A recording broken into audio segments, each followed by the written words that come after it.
IPL আর বাংলাদেশ বললে একসময় চোখে ভাসত সাকিব আল হাসানের নাম। কলকাতা নাইট রাইডার্সের হয়ে দুইবার শিরোপাজয়ী সাকিব দীর্ঘ সময় ধরে নিয়মিত খেলেছেন এই টুর্নামেন্টে, কিন্তু একটা জায়গায় ফিচ সাকিবকেও ছাড়িয়ে গেলেন, আর সেটা হলো নিলামের দরদামে। সাকিবের ক্যারিয়ার সেরা আইপিএল মূল্য ছিল 3,20,00,000 টাকা, অথচ মুস্তাফিজ এবার সেই সাকিবকেই কাটিয়ে গেলেন। 9,20,00,000 টাকার যে অঙ্কটা ফিচ স্পর্শ করলেন তা সাকিবের সর্বোচ্চ দামেরও প্রায় 3 গুণ। এবারের নিলামে সাথে বাংলাদেশের নাম ছিল, তাসকিন বাদে বাকিদের নাম ডাকার প্রয়োজনও বোধ করেনি ফ্রাঞ্চাইজিগুলো। এই বাস্তবতা যেমন রূঢ়, তেমনি মুস্তাফিজের সাফল্যটাও এখানে অনন্য হয়ে ওঠে। প্রশ্ন আসতে পারে, কেন মুস্তাফিজকেই বারবার ফ্রাঞ্চাইজিগুলো টেনে নেন? উত্তরটা লুকিয়ে আছে তার অবিশ্বাস্য পরিসংখ্যানে। আন্তর্জাতিক টি-20 ডেথ ওভারে মুস্তাফিজ এখন পর্যন্ত এক অপ্রতিদ্বন্দ্বী নাম। এই ফরম্যাটের শেষ দিকের ওভারগুলোতে তিনি এখন পর্যন্ত সর্বোচ্চ 70টি উইকেট শিকার করেছেন, যা একটি বিশ্ব রেকর্ড। শুধু তাই নয়, ডেথ ওভারে বিশ্বের অন্যতম বোলার হিসেবে 300টি ডট বল করার অনন্য কীর্তিটাও রয়েছে ফিজের নামের পাশে।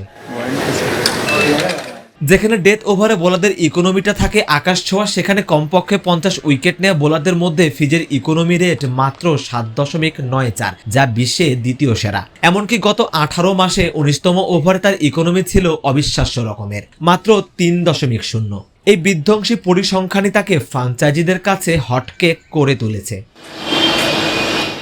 প্রশ্ন আসতে পারে, মুস্তাফিজ কেবলই কি ডেথ বল স্পেশালিস্ট? না, মিডল ওভারও তিনি সমান কার্যকরী। 2025 সালে পূর্ণ সদস্য দেশগুলোর পেসারদের মধ্যে তিনি ছিলেন সবচেয়ে মিতব্যয়ী বোলার, যার গড় ইকোনমি ছিল মাত্র 6.09। আয়ারল্যান্ড বা এশিয়া কাপে আফগানিস্তান শ্রীলঙ্কার বিপক্ষে তার স্পেলগুলোও মনে করিয়ে দেয় তিনি যখন তখন পার্টনারশিপ ভাঙতে ও রান আটকে রাখতে ওস্তাদ। আন্তর্জাতিক টি-20 ইতিহাসে 1151টি ডট বল নিয়ে বিশ্ব রেকর্ড গড়া এই বোলার তাই যে কোনো কন্ডিশনে ব্যাটারদের জন্যই এক অমীমাংসিত রহস্যের নাম।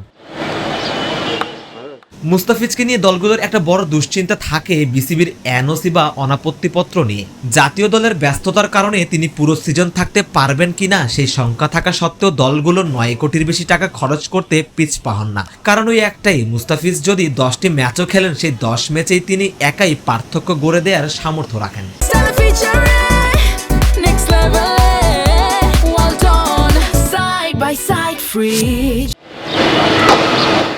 বর্তমান সময়ে বাংলাদেশের পেসাররা আন্তর্জাতিক ক্রিকেটে দুর্দান্ত খেলছেন। তাসকিন, শরীফুল কিংবা রিশাদ হোসেনরা জাতীয় দলের জার্সিতে গর্বের সাথেই লড়াই করছেন। সাকিব আল হাসান তো একটা দীর্ঘ সময় বটবৃক্ষ হয়ে আগলে রেখেছেন দেশের ক্রিকেটকে, কিন্তু আইপিএল এর গ্ল্যামারাস আর টেকনিক্যাল বাজারে মুস্তাফিজ নিজেকে এমন এক ব্র্যান্ডে পরিণত করেছেন যার চাহিদাটা আকাশচুম্বী। তাই তো আপনি জোর গলায় বলতেই পারেন, নিলামে অনেকেরই নাম যায়, কেউ কেউ হয়তো দলও পায়, কিন্তু দিন শেষে দামটা কেবলই মুস্তাফিজুর রহমানই পান।